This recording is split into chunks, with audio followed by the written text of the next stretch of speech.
ओम नमः सिद्धेभ्यः।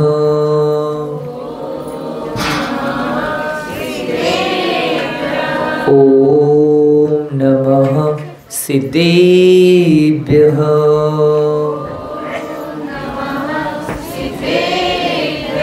ओम नमः सिद्धेभ्यः।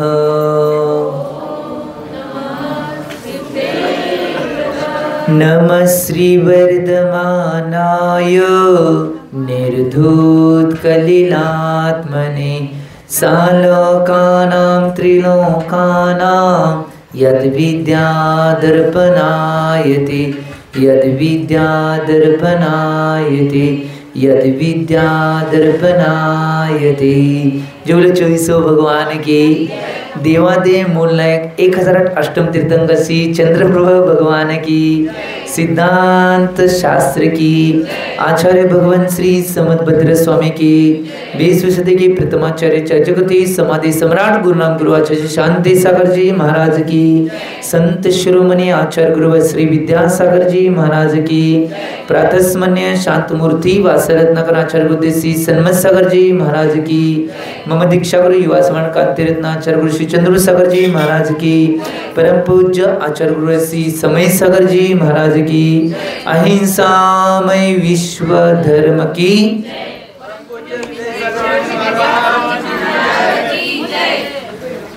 भव्य जी हो। आचार्य भगवान समदभद्र स्वामीजी विरचित रत्नकंडक श्रावकाचार्य जी या ग्रंथाची वाचना चालू आहे आणि कालच्या सुट्टीनंतर निश्चित रूपानं आचार्य भगवान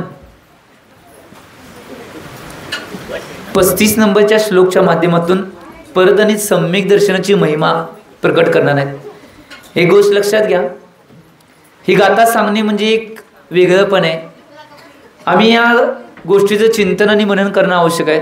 आज मी सांगतोय एका अपेक्षेनं की तुमच्या बाजारामध्ये तुम्ही आज गेला, दसरा ऑफर असेल, पावसाळी ऑफर असेल, हिवाळी ऑफर असेल, दिवाळी ऑफर असेल, असे वेगवेगळ्या ऑफरच्या माध्यमातून एकावर एक किंवा 2 गोष्टी फ्री मिळतात। परंतु आज जी गाथा प्रस्तुत होणार आहे ते आचार्य भगवानची देण अशी आहे की एका गोष्टीवर 8 गोष्टी फ्री देणारा पहिला बाजार मिळणार आहे तुम्हाला। त्यामुळं पहिला गाथा कंठस्थ करूया आणि आचार्य महाराजांनी काय सांगितले ते पाहूया। सम्यक दर्शन शुद्धा, सम्यक दर्शन शुद्धा, नारक तिर्यक नपुसक स्त्रीत्वानि, नारक तिर्यक नपुसक स्त्रीत्वानि, दुष्कुल विकृताल्पायुर, दुष्कुल विकृताल्पायुर, दरिद्रतां च व्रजन्ति नाप्यवर्तिकाः, दरिद्रतां च व्रजन्ति नाप्यवर्तिकाः, सम्यक दर्शन शुद्धा, नारक तिर्यक नपुसक स्त्रीत्वानि, दुष्कुल विकृताल्पायुर, दरिद्रतां च व्रजन्ति नाप्यवर्तिकाः।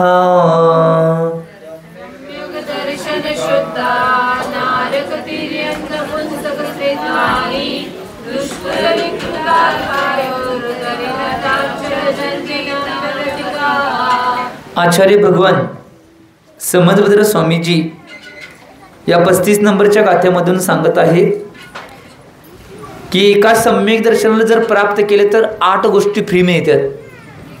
काय सांगाले, जसं तुमच्या बाजारामध्ये काय गोष्ट कुठली वस्तू खरेदी केली ऑफरच्या तर त्यामध्ये 1 गोष्ट 2 गोष्ट लईत लई 3 गोष्टी वडावडीनं 3 गोष्टी फ्री मिळतील। परंतु आमच्या आचार्य भगवंतांचा आणि भगवंतांचा बाजार असा आहे 1 गोष्ट घेतल्यावर 8 गोष्टी फ्री मिळणार आहेत। काय सांगायला बघा, सम्यक दर्शन शुद्धा, तर पुढे काय सांगायला, अव्रतिका अपि, जो सम्यक दर्शनाने पवित्र आहे, शुद्ध आहे आणि व्रत रहित आहे, व्रत बी नाही त्याच्यावर, नुसतं सम्यक दर्शन तेवढे घेतलंय, सम्यक दर्शन तो शुद्ध आहे आणि व्रत रहित आहे असं असून सुद्धा निश्चित रूपानं एक कारण फक्त सोडून की सम्यक दर्शन प्राप्त करण्याच्या आधी जर आयु बंद असेल तर ते सोडून बाकीचे जे सगळे जीव आहेत त्या सगळ्यांसाठी काय काय फायदे आहेत बघा. नारक, तिर्यक, नपुंसक, स्त्रीत्वानी, पहिले 4 फायदे. तो सम्यक दृष्टी जीव कधी नरकात जाणार, तिर्यंच होणार, नपुंसक होणार, स्त्री बी होणार नाही. फायदा आहे, सगळ्यात महत्वाचा फायदा. आणि पुढे काय सांगतात बघा. च आणि दुष्कुल विकृत अल्पायुर, म्हणजे दुष्कुल म्हणजे नीच कुलामध्ये किंवा खालच्या कुलामध्ये तो जन्म घेणार. विकृत याचा अर्थ काय माहिती आहे, विकृत अंगासहित, सगळ्या अंगासहित जन्मणार, विकृत तो जन्मणार नाही, विकृत अंगासहित. आणि पुढे काय सांगितले, अल्पायू. अल्पायू म्हणजे की नाही, जेवढी त्याची आयु आधी बांधलेली आहे तेवढी आयु भोगूनच त्याचं मरण होणार. मध्ये आत्महत्या, ऍक्सिडेंट किंवा काय दुसरं काय होऊन किंवा कुठलाही ऍक्सिडेंट होऊन की नाही त्याचं मरण होणार नाही, सम्यक दृष्टी असेल तर. हे पहिला कंसात अनब्रॅकेट. तर एक गोष्ट लक्षात घ्या, आम्ही चिंतन करणार. आणि शेवटला काय सांगितलंय, दरिद्रतांच नाप्यवर्तिकाः, म्हणजे शेवटचा 8वा फायदा काय असेल, तो कधीही दरिद्र बनणार नाही. जोपर्यंत या संसारामध्ये तो राहणार आहे, एकदा सम्यक दर्शन प्राप्त केलं, जोपर्यंत तो संसारात राहणार आहे, जोपर्यंत मोक्ष मिळत नाही तोपर्यंत उच्च कुलामध्ये आणि कधी दरिद्र राहणार नाही. तो चांगल्याच घरामध्ये, श्रीमंत घरामध्ये त्याचा जन्म होणार. त्यामुळे आम्ही निश्चित रूपाने आमच्या जीवनामध्ये म्हणून सांगितलेलं आहे, या सगळ्या गोष्टीनं तो प्राप्त होत नाही हे सांगितलंय.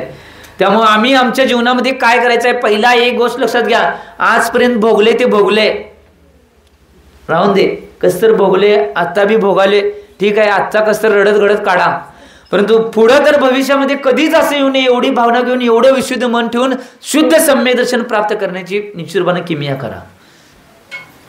यात किंचित सुद्धा शंका कुशंका कधी आमच्या जीवनात येता कामा नये, असं सम्यक दर्शन आमचं दृढ व्हायला पाहिजे. काही झालं तर आम्ही आमूढ असायला पाहिजे, काही झालं आम्ही निशंकित असायला पाहिजे, काही झालं तर आम्ही निकांक्षित असायला पाहिजे, काही झालं निश्चितपणे उपगुण अंगाचं पालन करते आम्ही पाहिजे, आणि काही झालं तर निश्चितपणे आम्ही वात्सल्य अंगाची धारी पाहिजे, स्थितीकरण अंगाची धारी पाहिजे आणि प्रभावना अंगाची धारी पाहिजे. काही होऊन दे, जग इकडचं तिकडं होऊन दे, आत्ता तर गेले, गये सो गये, रहे सो सुधारे. गेलेले जाऊन देत, आता काय नाही ठीक, माहीत नव्हतं, राहिलेले तर सुधऱ्या, राहिलेले बी सुधारायची इच्छा नसेल, टाटा बाय बाय, यान वाढत निम वाढत, आम्ही तर बाजूला आहे, तुमच्या पार्टीत नाही आम्ही. कारण की एक गोष्ट लक्षात घ्या, जीवनामध्ये काही करताना नाही, एक गोष्ट लक्षात घ्या, तुमचा उद्धार आणि आदर्श आणि चांगल्या ठिकाणी तुम्हाला जर जायचं असेल तर एक गोष्ट जीवनात सगळ्यात महत्वाची घ्या, असत्याची वादी कधी पकडू नका, कायमस्वरूपी सत्याची बाजू पकडा आणि सत्याच्या मार्गावर चाला.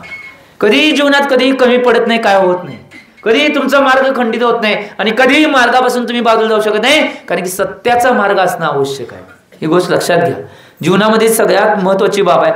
एक गोष्ट लक्षात घ्या, किती महत्वाचं आहे बघा, काय हेच चांगलं वाटायला हो महाराज, चांगलं चांगलं सोनं घालायला मिळतंय, चांगल्या चांगल्या साड्या मिळतात, चांगलं चांगलं खायला मिळतंय, काम काय करायचं नाही, हो लगेच चेहरा पडला बघा सगळ्यांचा, काम काय करायचं नाही म्हटलं. घरातलं तर तेवढं करायला पाहिजे की ते आता सगळ्यांनाच आहे, परंतु बाहेर काय काय ठिकाणी बघितलं तर महिलांना काय काय काम करायला लावतो तो.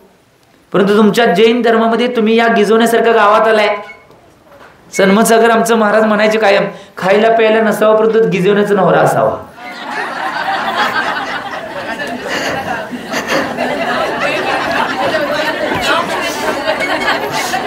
काय जाहिरात करलो नाही, सांगा महत्वाची गोष्ट का सांगाले. एक गोष्ट लक्षात घ्या, किमान निश्चित रूपानं बाकीच्या गोष्टी नाही, बाकीच्या भानगडी आज एक एक ठिकाणी गेला, काय काय ठिकाणी गेला तर महिलांना एवढ्या मुभा सुद्धा नाहीत आणि महिलांना एवढं सगळं बाकीचं करायला लागते, त्याच्यापेक्षा सुखी नाही काय कबूल केला तुम्ही. धर्म करायला काय जाते, काय सांगायला, किमान निश्चित रूपाने एवढं सगळं असून सुद्धा, आणि ह्यांनी कधी अडवले तुम्हाला धर्म करू नका, हे करू नका, ते करू नका, किमान मिथ्यात्व त्याग तर करा.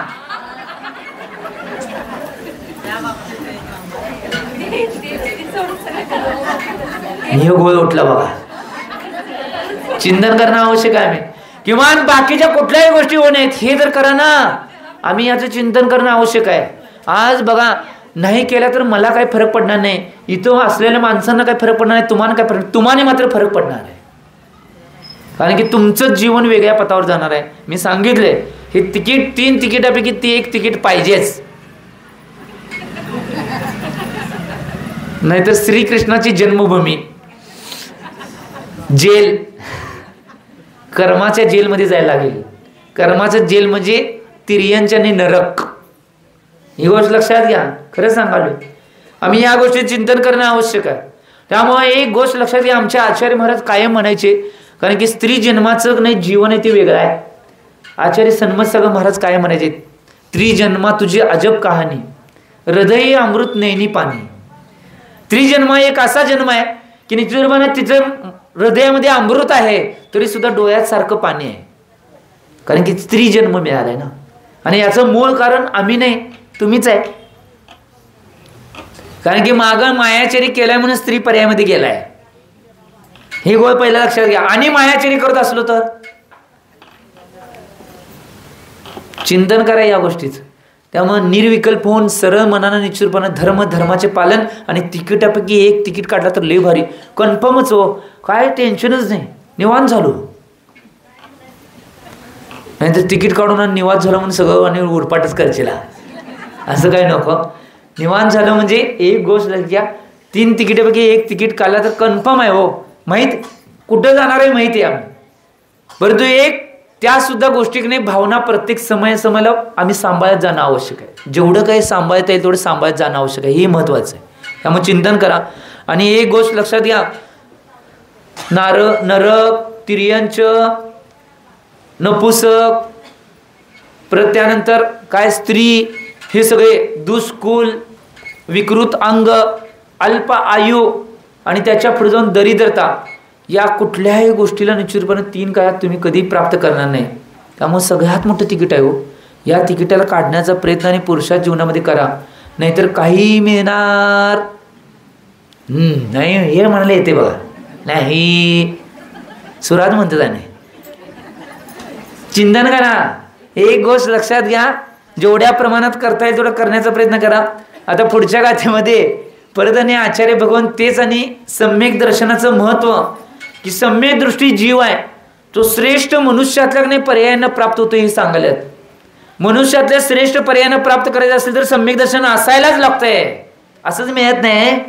चक्रवर्ती उगाच होत नाहीत, मनुष्यातले राजे महाराजे उगाच होत नाहीत, ते होत्यात जो जीवानं नाही सम्यक दर्शन प्राप्त केलंय तेच निश्चितपणे मोक्षाला जायच्या आधी ह्या सगळ्या मोठ्या मोठ्या पदांना भोगतात आणि मोक्षाला जातात. ही गोष्ट लक्षात घ्या. नाही तर नुसता इथनं इच्छा आहे मी राजा व्हायला पाहिजे, मग एवढे नोकर पाहिजे, चाकर पाहिजे, बंगला पाहिजे, जमीन पाहिजे, आणि सम्यक दर्शन पाहणार नाही, काय होणार आहे? 3 काळात काय होणार नाही. आणि परत तिथंच पुंश, पहिला लहानपणी खेळ खेळत होता का नाही, वायऱ्यांचा, त्या आयऱ्यांचा खेळ खेळताना जर चुकून नाही ते रेषेवर जर गोटी टच झाली नाही, पुंश परत त्यात बच्चा भरायचा आणि डावात यायचं, असं तुमचं होणार. जर सम्यक दर्शन 3 तिकिटापैकी 1 तिकीट काढलं नाही तर परत डावात आणि आहेच तुम्ही संसार रूपी डावात. हे चिंतन करा. आणि परत तिथंच यायला लागणार आहे. लिहून ठेवा, काय सुटका नाही येत ना. काय झालं, हे राटगाड्यावर चालूच आहे चक्र. त्या चक्राला तोडायचं असेल तर 3 तिकिटापैकी 1 तिकीट काढायचं आहे बघा. ही महत्वाची गोष्ट आहे.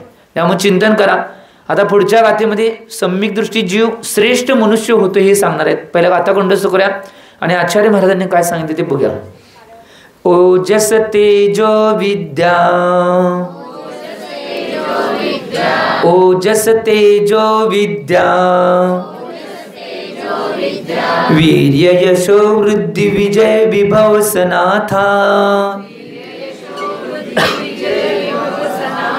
वीर्य यशो वृद्धि विजय विभव सनाथा,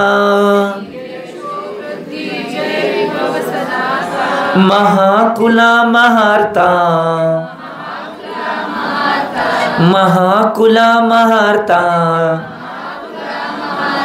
मानवतील का भवन्ति दर्शन पूता,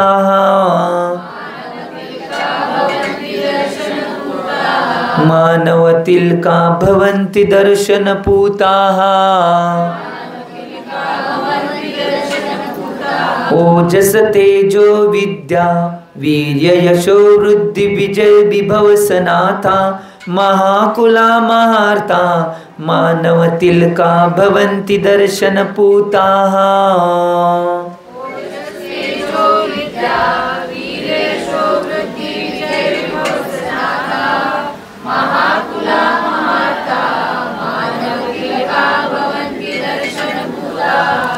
आचार्य भगवान समवेद स्वामीजी या 36 नंबरच्या गाथेच्या माध्यमातून सांगितले सम्यक दृष्टी जीव आहे. ज्यानं सम्यक दर्शन धारण केलेलं आहे तो जीव मनुष्यातील श्रेष्ठ पदांना प्राप्त होते हे सांगायला. आणि ती श्रेष्ठ पद कोणते आहेत या गाथेच्या माध्यमातून सांगितले. या सगळ्या पदांना फक्त सम्यक दृष्टी जीव प्राप्त करू शकतोय. इतर जीवांना या पदांना प्राप्त करता येत किती बी प्रयत्न करू, किती बी रात्रंदिवस काम करा, रात्रंदिवस राहा, रात्रंदिवस सगळा पुरुषार्थ करा, काय उपयोग होणार नाही. जो जीव सम्यक दृष्टी होणार आहे त्याचाच उपयोग होणार आहे. चिंतन करा या गोष्टीचं. काय बघा आचार्य भगवान काय म्हणतात, दर्शनपूता म्हणजे जो सम्यक दृष्टी आहे तो दर्शनपूता म्हणजे सम्यक दृष्टी. ओजस तेजो विद्या वीर्य यशो वृद्धी विजय विभव सनाता. लय महत्वाचे आहेत हे शब्द. उत्साह सम्यक दृष्टी जीव असणार आहे तोच उत्साह सहित असणार आहे. पुढचा शब्द सांगितलाय प्रताप. प्रतापशाली पुरुष असणार आहे तो प्रतापशाली. प्रताप त्याच्याजवळ प्रताप असणार आहे. त्याच्या पुढे जाऊन विद्या त्यालाच नाही धर्माच्या विद्या आणि बाह्य विद्या प्राप्त होणार आहेत. ही गोष्ट लक्षात घ्या. दोन्ही सांगवले मी. त्याच्यानंतर सांगितले वीर्य म्हणजे विशेष सामर्थ्य विशेष शक्ती. धर्म अर्थ काम आणि मोक्ष हे चारही पुरुषात साधायला विशेष सामर्थ्य लागते. ते सामर्थ्य त्या सम्यक दृष्टी जीवालाच असणार आहे. त्याच्या पुढे जाऊन सांगितले विशेष ख्याती. आज बरीच माणसं म्हणतात मी सगळं चांगलं करतोय परंतु माझं नावच होत नाही. कसं होणार? मिथ्याचं सगळं केलं आहे, होणार नाही. इथं सांगायचं सम्यक दृष्टी जीव असणार आहे तो सम्यक दृष्टी जीवच अशा पदानं प्राप्त होणार आहे. म्हणजे विशेष ख्याती. त्याने निश्चितपणे काय केलं नाही, जेवढं काय करते तेवढं तर निमान सांगितलं तर आपोआप त्यांचं नाव होत जाणार आहे. कारण की काय सगळ्यात मोठी शक्ती कोणती आहे? सम्यक दर्शनामध्ये दृढ आहे. ही गोष्ट महत्वाची आहे. सगळ्यात मोठी शक्ती त्यांच्याजवळ आहे. त्यांना भिण्याची गरज राहणार नाही. परत त्यानंतर आणि काय सांगितले यशो वृद्धी विजय विभव सनाता म्हणजे स्त्री पुत्र सन्मती अन्य संपत्ती गुणांच्या अपेक्षेने आणि धनधान्य संपत्तीच्या अपेक्षेने निश्चितपणे सहित आणि उत्कृष्ट त्यांना सगळं प्राप्त होणार आहे. किती चांगलं आहे नाही. काय मागायची गरज नाही. नुसता एक तिकीट काढायचं निवांत झोपून जावा बसून जावा खात जावा पीत जावा कसं बी जावा मोक्षाला पोचणारच की. ही गोष्ट महत्वाची आहे. आम्ही चिंतन करा या गोष्टीचं. आणि त्यानंतर सांगितले महाकुला म्हणजे उच्च कुलामध्येच त्याचा जन्म होणार. उच्च कुल साधारण कुठल्या घरामध्ये नाही, उच्च कुलामध्ये जन्म होणार. क्षत्रिय इक्ष्वाकु कुल. आम्ही म्हणतोय आम्ही पाटील आहे, आम्ही अमुक आहे, आम्ही तमुक आहे. ही उच्च कुल नाही. तो उच्च कुल म्हणजे की नाही ज्यांच्या घरामध्ये कोणी कीर्ती पसवणारे किंवा मोठमोठे महापुरुष होऊन गेले त्यांच्या कुलांना उच्च कुल म्हणतात. इक्ष्वाकु कुल आदिनाथ भगवंतांचा जन्म. बरेच तीर्थंकर त्या कुलामध्ये जन्मल्यात. क्षत्रिय वंशामध्ये ज्यांची कथा संध्याकाळच्या भागामध्ये मी ऐकायला असेल राम कथा ते क्षत्रिय वंश किंवा कुलामध्ये जन्मले होते. आम्ही चिंतन आम्ही बी त्यांचंच आहे. ही गोष्ट लक्षात घ्या. त्याच्यानंतर महार्ता. महार्ता याचा अर्थ काय? महार्ता म्हणजे 4 पुरुषार्थ धर्म अर्थ काम आणि मोक्ष. 4 पुरुषार्थ. आता मला सांगा हे 4 पुरुषार्थ करायला आत्ता तर किंवा पुरुषार्थ करा एवढा. सन्मती सागर महाराज कायम सांगायचे 4 पुरुषार्थ आहेत. दिवसाचे तास किती? 24 तासाचा एक दिवस असतोय ना. ते 24 तास कधी 4 पुरुषार्थांना वाटून टाका. किती झालं? 24 म्हणजे एका पुरुषार्थाला 6 तास. धर्म 6 तास करायला पाहिजे. करताय? दशलक्षांमध्ये बी होत नाही महाराज. 6 तास धर्म. अर्थ म्हणजे पैसा मिळवणे 6 तास. काम म्हणजे इंद्रियाविषयी काम, खाणं पिणं झोपणं हे सगळं 6 तास. आणि मोक्ष, पंचम काळात मोक्ष नाही, मग झोपायचं म्हणजे मोक्ष, ते 6 तास. परंतु आम्ही काय केले माहिती काय, आत्ताची स्वार्थी माणसं त्यांनी काय केलं माहिती काय, पैसा मिळवायला 6 तास कमी पडल्यात, ड्युटी 8 तास करायला पाहिजे हो. म्हणून धर्मातले 2 तास काढले, पैशाला दिले. परत नंतर इंद्रियाची कामं सगळं हे करणे, ह्याला वेळ कमी पडला 6 तास, आणि धर्मातले 2 तास काढले, कामला दिलं इंद्रियांना. झोपायला बी 6 तास कमी पडाले, धर्मात राहिलेले 2 तास, ते बी 2 तास काढल्याने धर्म 0 म्हणलेत बघा. अवघड आहे बघा. एक गोष्ट लक्षात घ्या, वाटेस तर ह्या गोष्टीतून जास्त वेळ काढा. आज मला एक सांगा, उत्तर भारतात असेल, बुंदेलखंड असेल किंवा बरेच त्या भागामधली माणसं का नाही, ते निश्चितपणे या अपेक्षेने धर्म करतात, म्हणून त्यांच्याजवळ पैसा संपत्ती वैभव किती आले तर नको म्हणलं तरी आले. सकाळी उठल्यापासून संध्याकाळपर्यंत 6 तास धर्म केल्याशिवाय राहत नाहीत, ह्या अपेक्षेनंच. सकाळी उठल्या पहिला अंघोळीने आवरतात, अभिषेकला जातात, अष्टक करतात, जप घालतात, ध्यान करतात, आणि मग येतात. मग घरामध्ये येऊन जेवायचं. जेवल्यानंतर त्यांच्याकडे नाश्ता बिष्टा काय नसते, चहा कॉफी असलं काय नसते, चहा कॉफी प्यायचं नसते.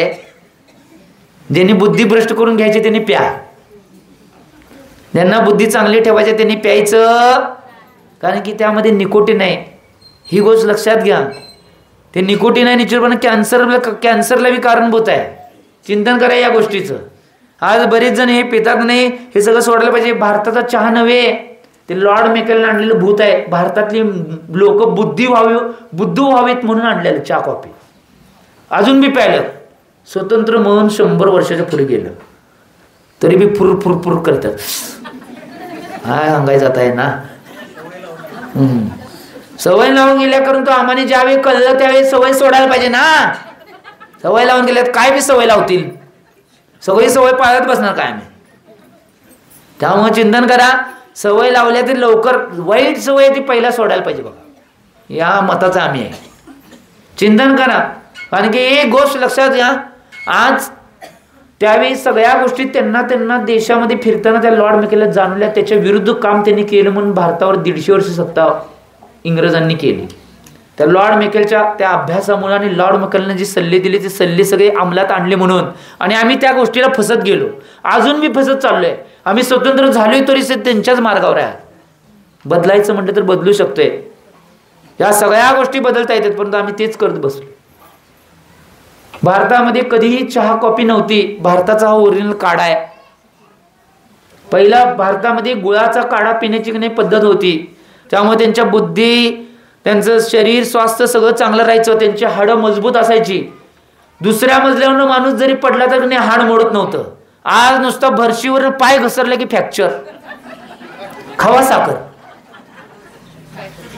आचार्य भगवान विद्यासागर महाराजांनी 30 वर्षाच्या मागे सांगून ठेवलेलं की भविष्यात सगळ्या माणसांना नाही गुडघ्याचे प्रॉब्लेम आणि नाही बरेच पाठीचे प्रॉब्लेम हे येणार आहेत.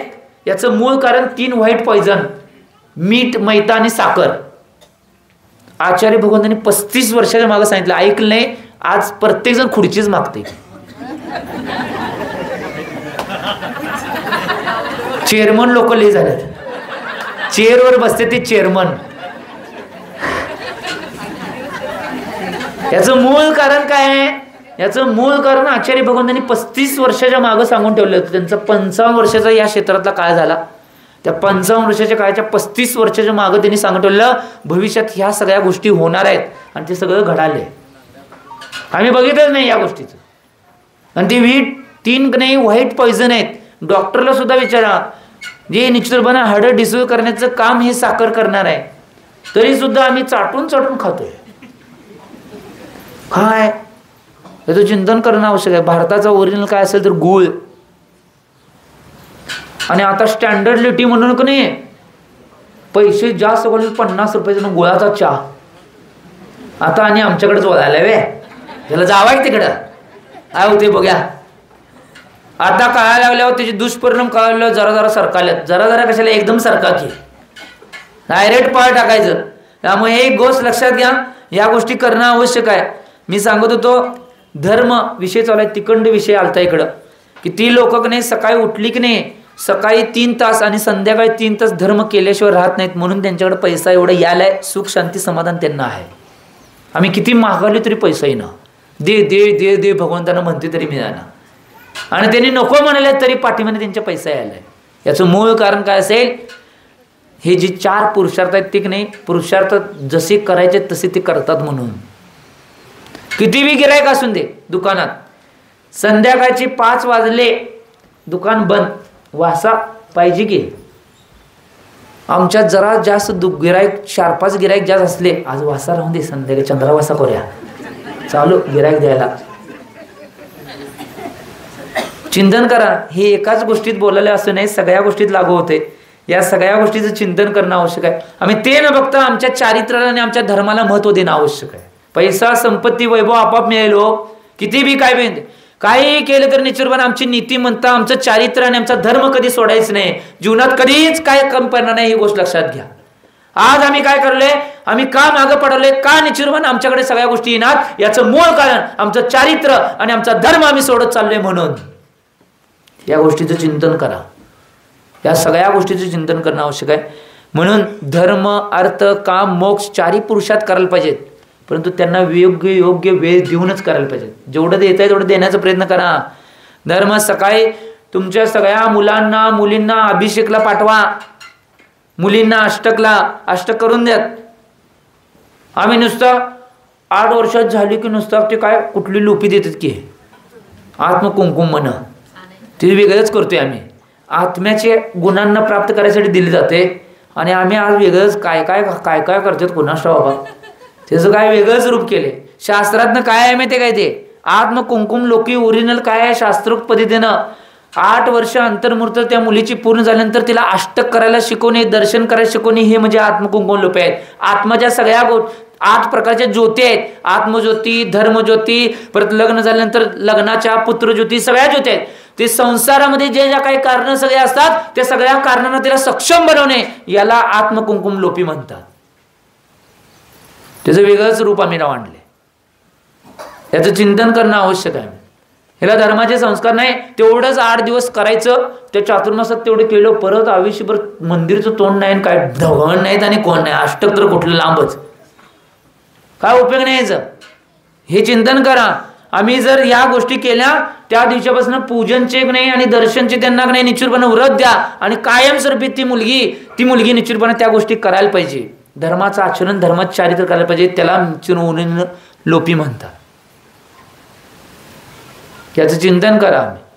आणि मुलगा 8 वर्ष अंतर्मजल्याने मौजी बंधन झालं नाही झालं, बऱ्याच जणांना काय वाटतं ह्या गोष्टी अशा, त्यांना निश्चितपणे अभिषेक असेल, महाराज आले तर महाराजांना आहार देणे, या सगळ्या गोष्टी शिकवायला पाहिजे. रोज जेवढे संधी मिळते तेवढी घ्यायला पाहिजे त्यांनी, याचं चिंतन करायला पाहिजे. आज हे कोण घ्यायला तयार नाहीत, सगळी आपापल्या कामात गुंग आहेत.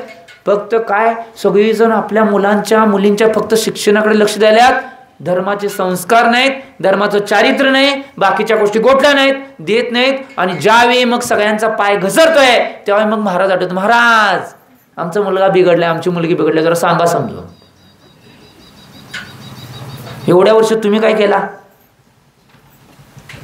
लहानपणापासून त्या संस्कार सगळ्या गोष्टी द्यायला पाहिजे त्या मुलांना. ही गोष्ट लक्षात घ्या.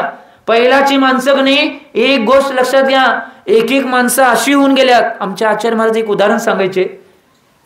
एका गावामध्ये एक पाटील आज्जा होते, आणि ते पाटील आज्जा कायम त्यांच्या मिश्या अशा असायच्या, म्हणजे खाली ठेवायचे. मग त्यांना सगळी माणसं विचारणार, तुम्ही मिश्या खऱ्या अशा ठेवायला पाहिजेत आणि तुम्ही खालीच का ठेवताय? तेव्हा तुला सांगतो, योग्य वेळाला सांगतो.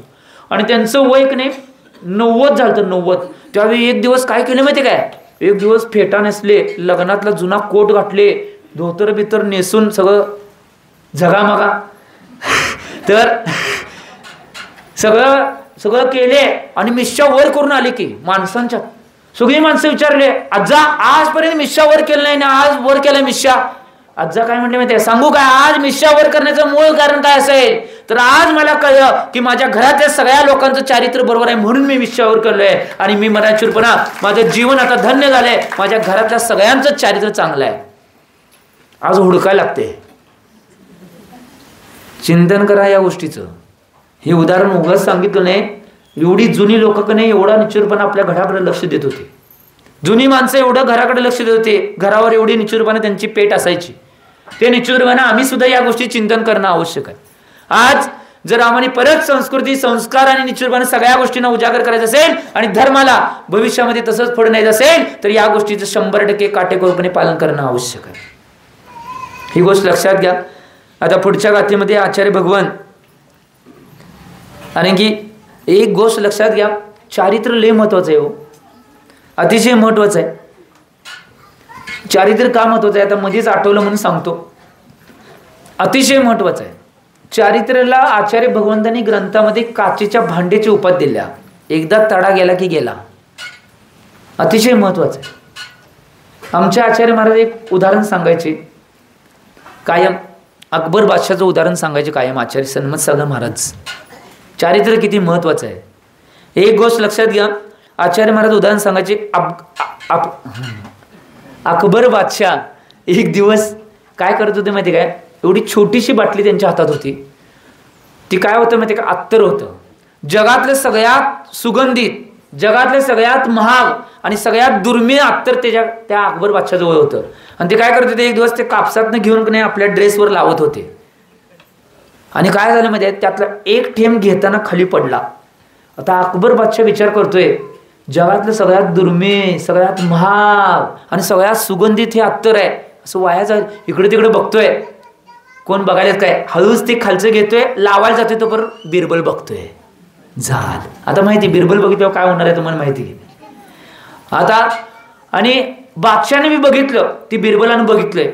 आता ह्याच्यावर काहीतरी आयडिया करायला पाहिजे. आणि ते बिरबल बरोबर मेन परिषदेमध्ये काय करणार, बिरबल जे करायचं ते करणार म्हणून त्याच्यावर विचार करतोय. आणि काय करतोय माहिती काय, सगळ्या सैनिकांना आणि मेन प्रधानजींना सांगतोय की नगरामध्ये घोषणा करा की जगातल्या सगळ्यात महाग, सगळ्यात दुर्मिळ आणि सगळ्यात सुगंधित अत्तर आहे ते फ्री ऑफ दान म्हणून नाही अकबर बादशाह वाटणार आहे. हौद भरून आणला. एवढं मिळायचं अवघड, हौद भरून आणला ते इज्जत वाचवायसाठी. हे अनब्रॅकेट आहे हो. आणि मग काय आता फुकट मिळाल्यावर तुम्हाला माहिती की फुकट घावला आणि आपल्या हा माहिती तुम्हाला मराठी म्हण आहे. सगळी रांग लागली, बोलवलं तरी कोण येणार नाहीत. आता इथं हौदाच्या पुढे रांग, आधीच सकाळ पाठीपासून सगळी नंबर लावून बसतात बाटल्या हातात बारक्या बारक्या घेऊन. मग अकबर बादशाह काय करला, त्यातलं नाही त्यातनं एक त्यात भांड ठेवलेलं, त्यातनं नाही सगळ्यांना बाटल्या बाटल्या भरून भरून सगळ्यांना दान म्हणून द्यायला ते अत्तर. तिकडं बिरबल यायला लागला. बिरबल येताना अकबर बादशाह आता हसालाय.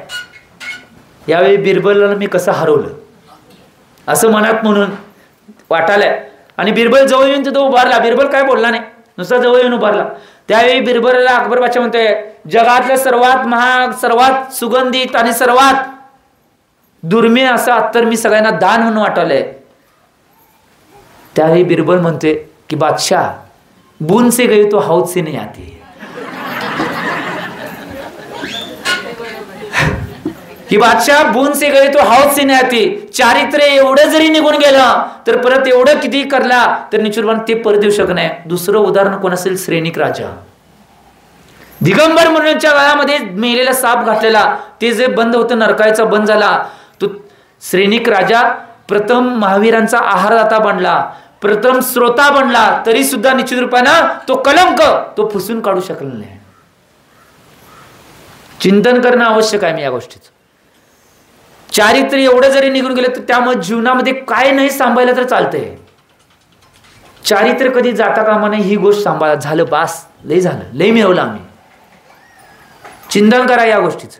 त्यामुळं एक गोष्ट लक्षात घ्या, आमच्या जीवनामध्ये जैन धर्माचं जे चारित्र्य आहे ते कधी जाता कामा नाही. एवढं जर पाळला, लय मिळवला तुम्ही. काय करण्याची आवश्यकता नाही, आपोआप सगळं करते. त्यामुळे माझं मत आहे, एक गिजवण्यावाल्यांना 9 वर्ष वाटत होतं, खेद राहत होते की आमच्या गावामध्ये चातुर्मास होत नाही. 9 वर्ष झालं प्रयत्न करल्यात, परंतु मिळाले.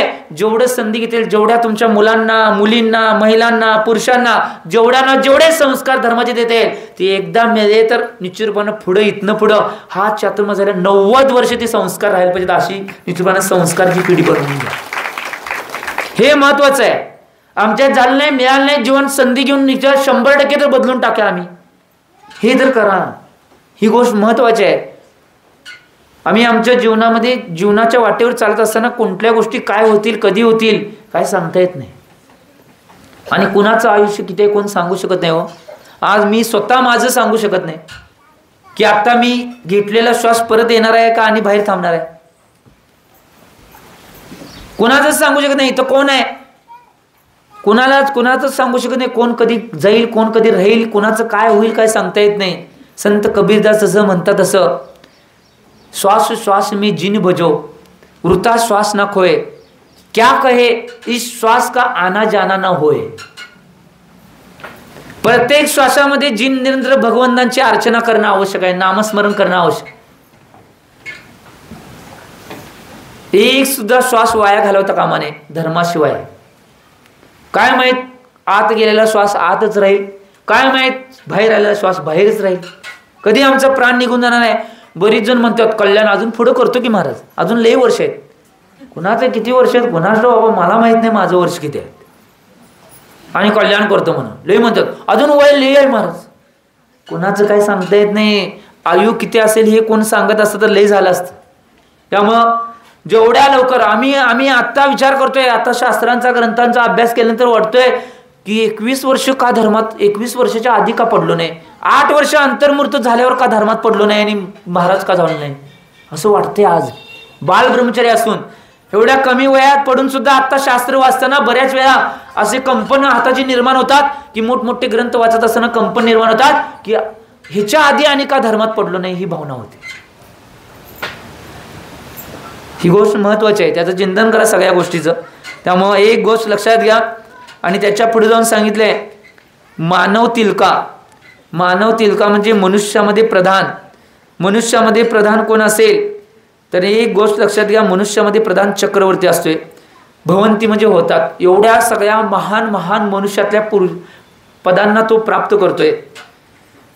उत्साह, प्रताप, विद्या, विशेष सामर्थ्य, विशेष ख्याती, स्त्री, पुत्र, सन्मती, अन्यांच्या संपत्तीच्या अपेक्षेने गुणामध्ये उत्कृष्टता, धनधान्य, वैभव सगळ्यामध्ये उत्कृष्ट.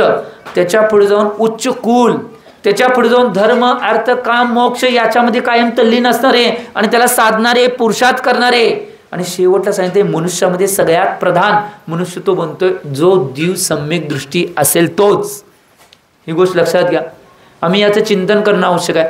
आता पुढच्या गाथेमध्ये आचार्य भगवान परत आणि सम्यक दर्शनाची महिमा प्रकट करल्यात की सम्यक दृष्टी जीवच इंद्रपदांना प्राप्त केले. स्वर्गात गेला तरी तुम्हाला सुटका नाही, कुठेही जावा, तिकिटाशिवाय पर्याय नाही. बिन तिकीट काढला की जेलमध्ये. प्रवास केला रेल्वेतनं करा, एसटीतनं करा, जेलमध्ये घालतात गावला की. इथं तसंच आहे, कुठे बी जायचं असेल तिकीट पाहिजेत. इथं सांगायल्यात जे जीव सम्यक दृष्टी असणारे इथनं सम्यक दर्शन सहित जाणे ते मोठमोठ्या इंद्रियांच्या पदांना प्राप्त होतात. आणि बाकीचे जे जातात का नाही ते मग किरकोळ देव होते उगाच. इकडे तिकडे ते देवाचं वाहन व्हा, ते देवाचं वाजवत व्हा, त्या देवाला वाजवत आणा, असले देव. मग तिथं जाऊन आणि विकल्प, हे देव किती चांगला ऑर्डर देतोय, आज्ञा देतोय, ते सांगत तसं करायला लागतंय आणि आम्ही एवढं बारकं झालोय. काय उपयोग तिथं रडून? जर तिकीट काढलं असता तर रडायचीच बारी आली नसती ना. सौधर्म इंद्र आधी, ईशान इंद्र, धनपती कुबेर, त्याच्यानंतर जे जे मोठमोठी इंद्रांची सगळी मोठी पद आहेत, सगळ्या सभेमध्ये सगळ्यात मोठं जो आज्ञा देणारा इंद्र असतो त्या इंद्रांच्या पदांना प्राप्त करायचं आहे. सम्यक दर्शन हवंच आहे, पाहिजेच. त्यामुळे ही गोष्ट लक्षात घ्या. गाथा कंठस्थ करूया. आचार्य महाराजांनी सांगितले कुठलं कुठलं बघूया. पहिला गाथा कंठस्थ करूया मग आचार्य महाराजांनी काय काय सांगितले ते बघूया. अष्टगुण पुष्टी तुष्टा, अष्टगुण पुष्टी तुष्टा, अष्टगुण पुष्टितुष्टा दृष्टि विशिष्टा प्रकृष्ट शोभाजुष्टा दृष्टि विशिष्ट प्रकृष्ट शोभाजुष्टा अम्राप्सरसां परिषदि अम्राप्सरसां परिषदि अम्राप्सरसां परिषदि चिरं रमन्ते जिनेन्द्र भक्ता स्वर्गे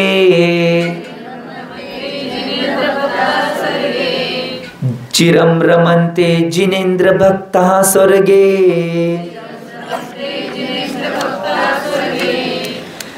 अष्टगुण पुष्टितुष्टा दुष्टि विशिष्टा प्रकृष्ट शोभाजुष्टा अम्राप्सरसां परिषदि चिरं रमन्ते जिनेन्द्र भक्ता स्वर्गे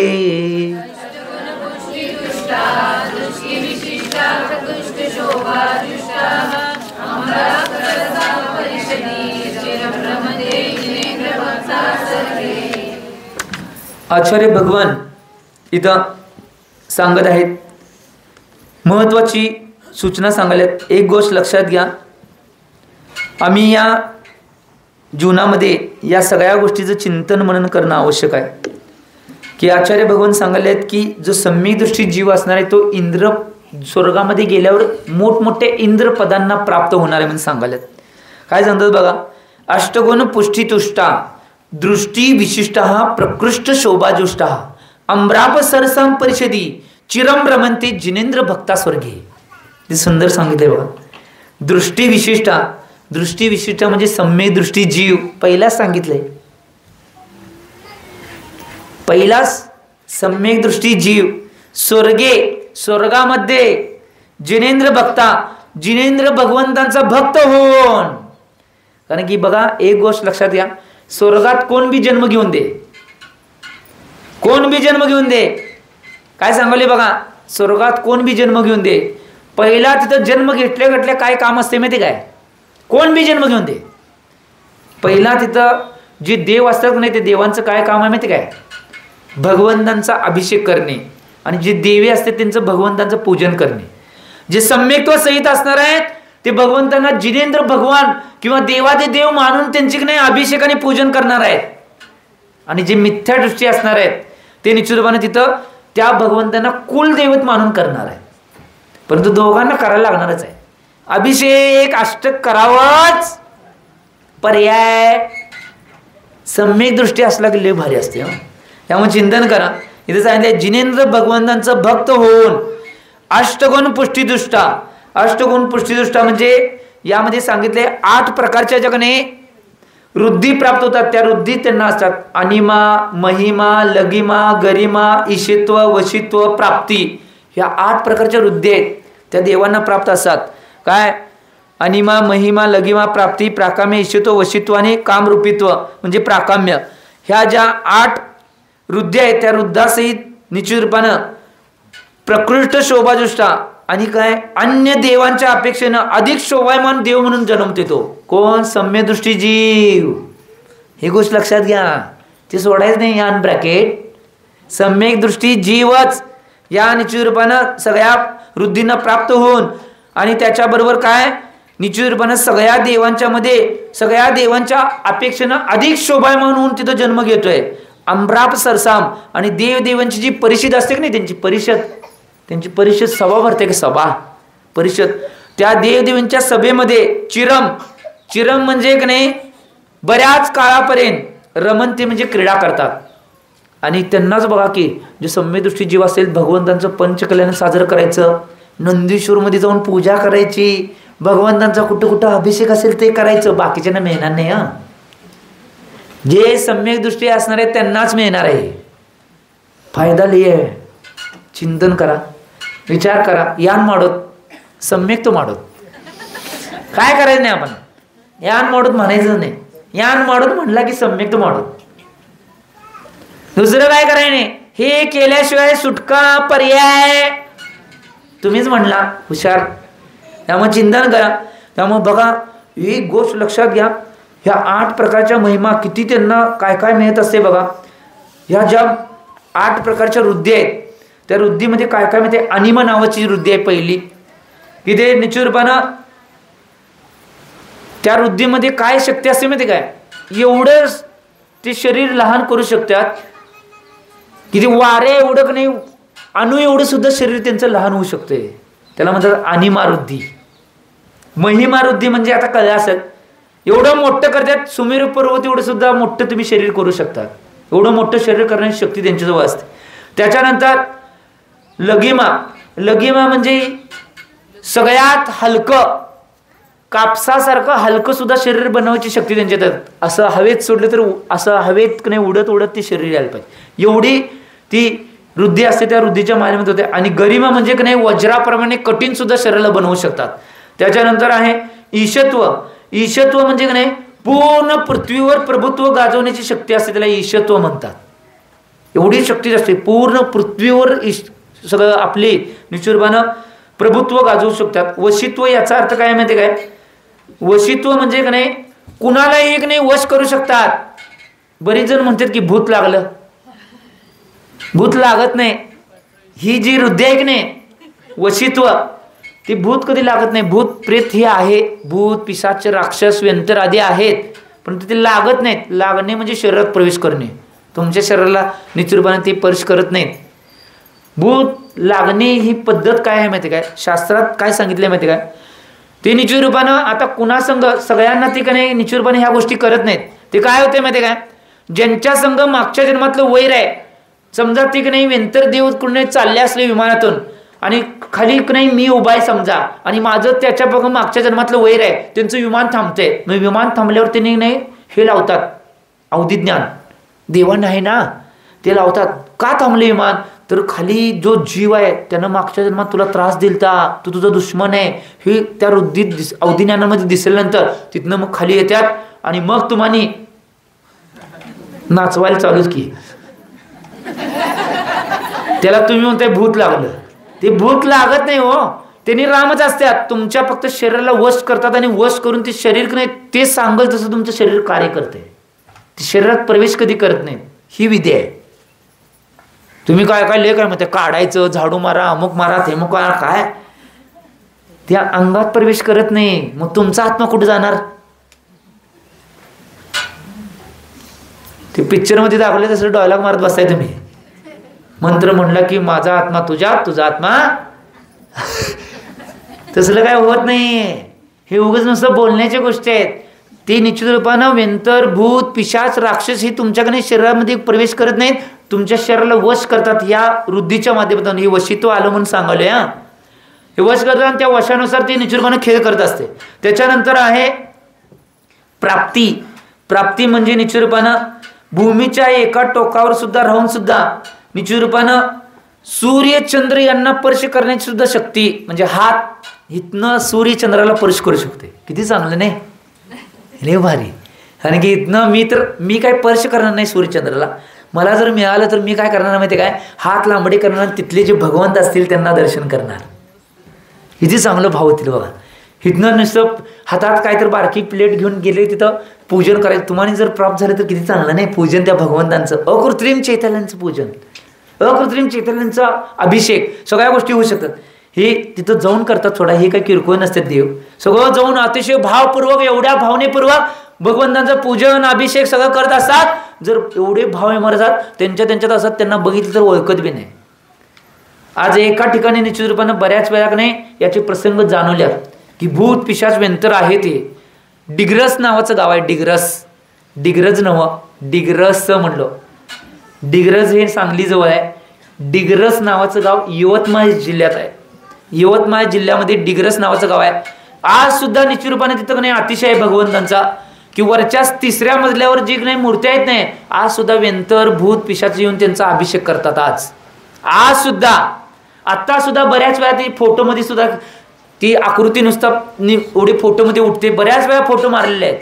घंटी वाजते, नाद होतोय, सगळा होतोय, कोण नसते तिथं. भगवंतांचा अभिषेक सगळा होतोय, सगळी मूर्ती वगैरे प्रक्षाल बिक्षाल सगळ्या गोष्टी होतात. जाऊन बघण्यासला आज बी बघा. यवतमाळ जिल्ह्यामध्ये डिग्रस नावाचं गाव आहे. शिखरजी जाताना ते डिग्रस लावतात, कारण की अतिशय क्षेत्र म्हणून ते प्रसिद्ध आहे.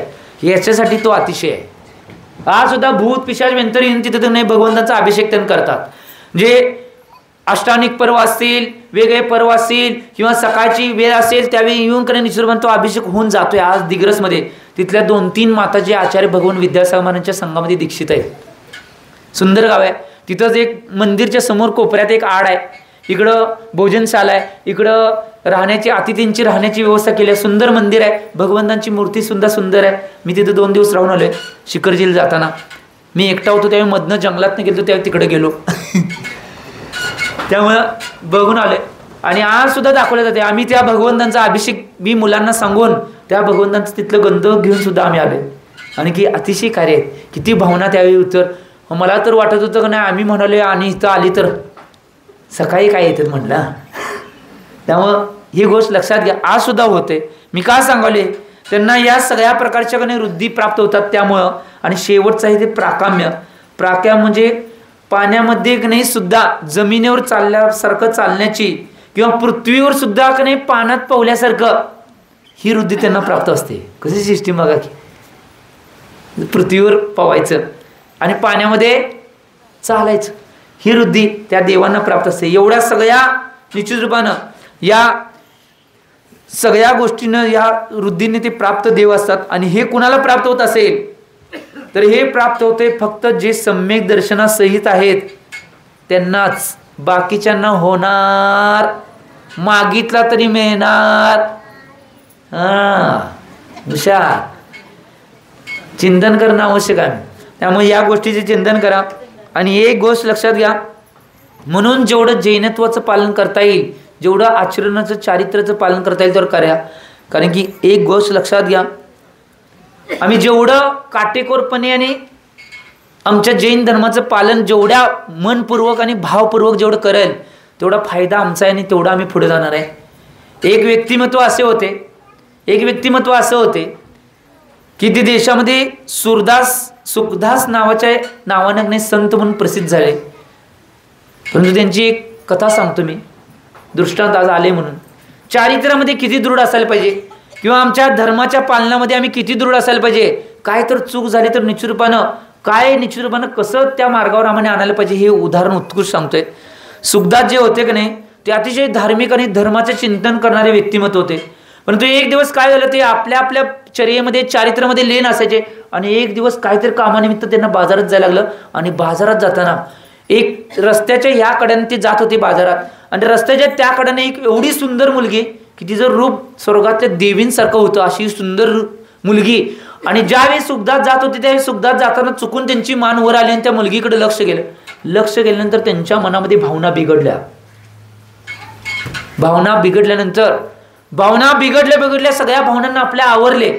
आणि तिथनं डायरेक्ट काम न करता डायरेक्ट घराकडे गेले. घराकडे गेल्यानंतर घरामध्ये जाऊन त्यांनी 2 सळ्या तापवल्या आणि आपल्या डोळ्यात घातल्या. उदाहरण सांगाले. आणि बऱ्याच माणसांनी त्यांना विचारलं तुम्ही हे का केला. ज्या डोळ्यांच्या मुळे माझं चारित्र्य आणि माझं धर्म भ्रष्ट होणार असेल ते डोळे मला नको आहेत. आणि ते अंध झाल्यानंतर पूर्ण जगामध्ये सुखदास संत म्हणून प्रसिद्ध झाले. बरेच लेखन, बरेच व्याख्याने आणि बरीच गीतांची रचना त्यांनी अंध झाल्यानंतर केली. मी काय सांगाले, आम्ही आज काय करतोय, जरा तुमचं मन पळायला लागलं जाऊन दे चारित्र्य मोडून दे, धर्म मोडून दे, काय बी मोडून दे, जाऊन दे, सोडतोय लगेच. लावा एक कान नदीचे कान पडेल. कुणाला मनाला काय नको ते मागायला लागलं मन. साधे एक गोष्ट लक्षात घ्या, समजा तुम्ही जर तुमच्या शेतामध्ये काय पीक लावला चला आणि त्या पिकाला कंपाऊंड घातलाय, समजा तुम्ही तिथं असला उपस्थित आणि त्या कंपाऊंड मधनं तोंड घालून कुठली म्हैस किंवा कुठलं जनावर नाही काय खात असेल तर काय करताय, जाऊन पडदिशी तोंडावर एक काठी मारताय. होय की नाही? होय म्हणलं बघा. नाही तर म्हणा का ते पीक आम्ही एवढं नाही कष्टानं ते पीक पिकवलंय आणि ते पीक खायले म्हणून. तसंच तुमचं आत्मरूपी जे ज्ञानरूपी पीक आहे ते पीक जर नाही तुमचं मन खात असेल तर मनाला एक खांड नदीची काठ लावा की काय फरक पडणार आहे. काय म्हणलो मी, चिंतन करणं आवश्यक आहे. मन काय मागल ते देत गेला तर मन तुमच्यावर अधिकार गाजवते. आणि जे मन मागेल ते दिला नाही तर मनावर तुम्ही अधिकार गाजवताय. आमच्यावर मनाचा अधिकार आम्ही ठेवायच नाही, आम्ही मनावर अधिकार ठेवणारे लोक व्हायला पाहिजे. त्यालाच भगवान महावीरांचे वंशज म्हणतात. भगवान महावीर निश्चित रूपानं एक गोष्ट लक्षात घ्या, बरीच माणसं दुसऱ्यांना जिंकण्याचा प्रयत्न करतात, परंतु भगवान महावीरांनी मनाला आणि आत्म्याला जिंकण्याचा प्रयत्न केला, ते भगवान महावीर बनले. आणि बाकीचे दुसऱ्यांना जिंकणारे ते अजून तिथंच आहेत. त्यामुळे दुसऱ्याला जिंकण्याचा प्रयत्न करू नका. किती बी जिंकण्याचा प्रयत्न करा, काय होणार नाही. तुमच्या स्वतःच्या मनाला आणि तुमच्या आत्म्याला स्वतःला जिंकण्याचा प्रयत्न करा, निश्चित रूपाने तुम्ही बनशीला. ही गोष्ट महत्त्वाची आहे. जीवनात चिंतन करा. या गोष्टीचं चिंतन तुम्ही तुमच्या जीवनामध्ये करावं. कारण की एक गोष्ट लक्षात घ्या, जीवनामध्ये असे बरेच प्रसंग येतात. परत उद्याच्या गाथेमध्ये आणि आचार्य भगवान सम्यक दर्शनाची महिमा सांगणार आहेत. सम्यक दर्शनाची महिमा म्हणजे जे सगळ्यात महत्वाचे मनुष्यातले सगळ्यात उच्च पद आहे, त्याला काय काय प्राप्त होते सांगणार आहेत उद्या. सगळ्यात महत्वाचं उद्याच्या भागामध्ये निश्चित रूपानं आचार्य भगवान सांगणार आहेत. त्यामुळे उद्याच्या भागामध्ये आचार्य भगवत काय सांगतात, मी एवढीच भावना करतो की प्रत्येकाच्या मनात ती भावना निर्माण व्हावे की निश्चित रूपानं ज्याच्यामुळे मला सगळं काय काय मिळणार आहे, परंपरेने मोक्ष मिळणार आहे, त्या सम्यक्त्वाची प्राप्ती लवकरात लवकर घेण्याची भाव माझ्या मनामध्ये व्हावी, एवढी भावना करतो. तुमच्या सगळ्यांचं मन पलटावं, सगळ्यांचं मन पलटून मिथ्यात्वातून सम्यक्त्वामध्ये येण्याची भावना सगळ्यांच्या मनामध्ये व्हावी, एवढी भावना करून आजच्या वाणीला देतो. जे बोला आचार्य भगवान श्री सन्मती सागरजी महाराज की